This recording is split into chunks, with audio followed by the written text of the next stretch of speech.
People tell me all the time, it's hard to get wealthy. It's hard to grind. It's hard to be focused. How do you even do these speeches? It's hard to stay motivated. It's hard to stay broke. It's hard to stay depressed. It's hard to stay governed by anxiety. It's hard to be inconsistent. It's hard not to have daily disciplines. It's hard not to believe in yourself. It's hard to be broke. It's hard to be poor. It's hard. It's all hard. So choose your heart. You either go work for it, you're going to sit there and let life knock you down and dare you to get back up. It's hard to practice perseverance. It's hard to practice compassion and forgiveness. It's hard to set personal goals. It's hard to take care of yourself.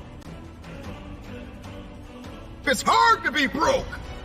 It's hard to live in bitterness and unforgiveness. It's difficult to be jealous of somebody. It's hard to let yourself go.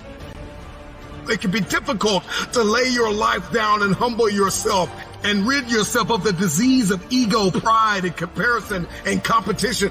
It's difficult. It's hard to be creative. It's hard to be an introvert. It's hard to be an extrovert. Singleness can be difficult. Marriage can be difficult. Raising your children on your own can be difficult.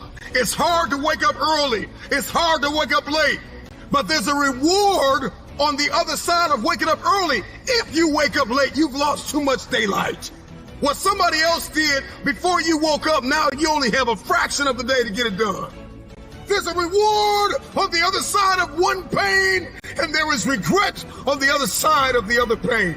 And if you're going to win the reward, you're going to have to persevere. You're going to need endurance. You're going to need to be consistent. And on the other end of the pendulum, there is the pain of regret, where you did nothing because you were afraid you would make a mistake.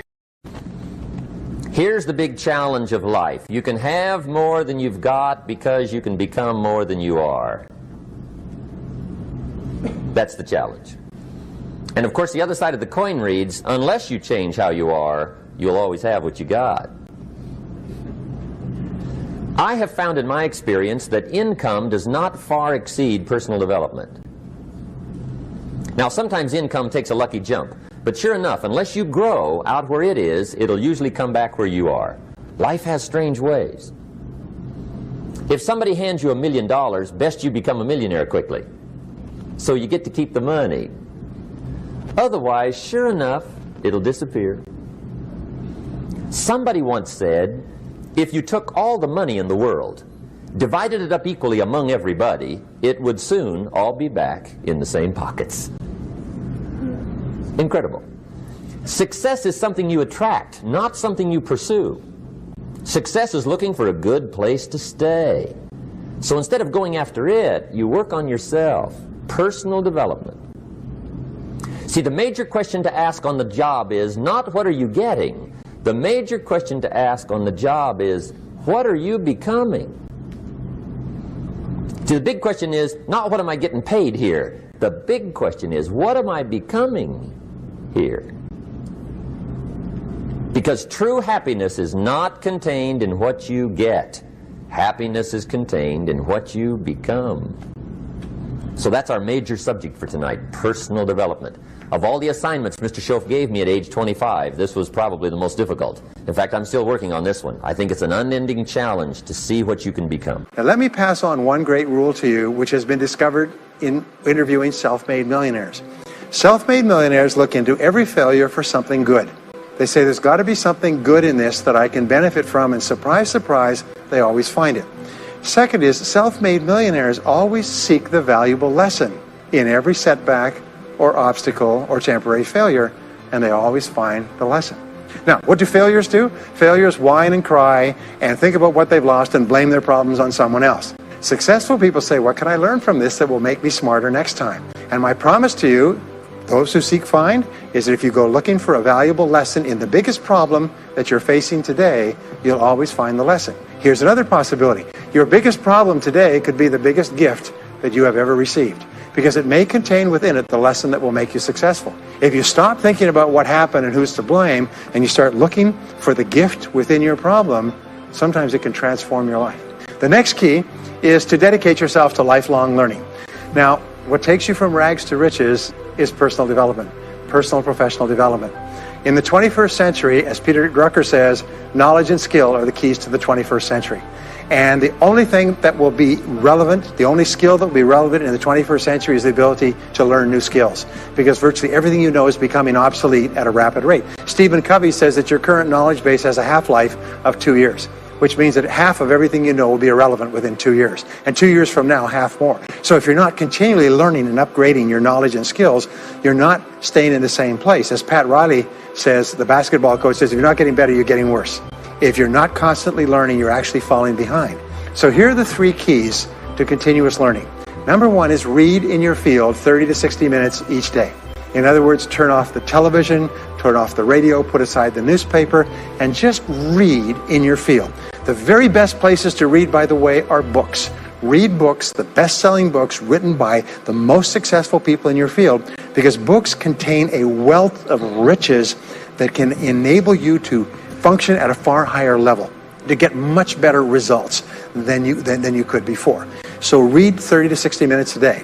I've had people tell me, countless people over the years, that reading an hour a day has doubled and tripled their income within a year. The second thing you do is take every course that you possibly can. The courses and seminars that are available to you in your field, that are given by professionals, that are courses that have been developed over years and years and years. They have been tested and tested and tested. The person who is talking to you for several hours has spent thousands of hours learning their subject. They have dry tested this or done test runs with thousands of other people. When you take a course, you can learn enough information in 1 or 2 days, more than you could learn in 2 or 3 years or maybe even a lifetime, all distilled and put together. People say, I can't afford a course. You cannot afford not to buy books. You can't afford not to go to courses. Some years ago, I had a dentist, and he was a very successful dentist. I was recommended to me by a friend. And this dentist retired at the age of 53. And just before he retired, he sold his practice for about $2 million. Just before he retired, he told me why. He said about 8 years before, he had attended a dental congress in Hong Kong. This is from California. He'd flown all the way to Hong Kong to attend this international dental congress because there were specialists giving private lectures, sort of plenary sessions on the side. And he attended this session, and it was on a particular technique of cosmetic surgery that this dentist had developed that no one else knew, where you could basically straighten out a person's entire front jaw so they look beautiful at a very low cost, at a very high level of effectiveness. He came back and he began implementing this in his practice. People began flying from 500 to 1,000 miles away. Every dentist sent their families, members, and themselves to this dentist. He was able to charge whatever he wanted to charge. He said 8 years later, he retired as a self-made millionaire at the age of 53 to enjoy his money for the rest of his life from what he learned from one session at one convention at one course. Now, that is a true story, and maybe it's an exception. Until I win.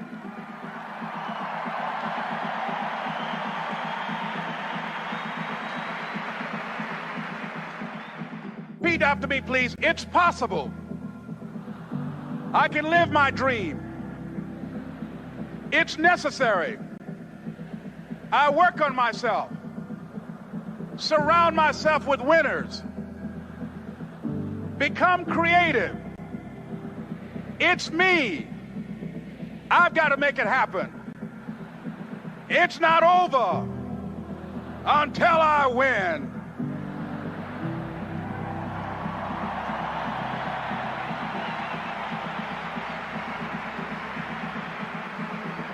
The next thing that's important to know, yes, it's possible that you can choose your future and direct the course of your life as you run toward your dream. It's necessary that you have goals, that you write those goals down, that you plan, that you think constantly of how you can begin to improve what it is that you're doing. If it's your presentations, if it's your recruiting skills, whatever that is,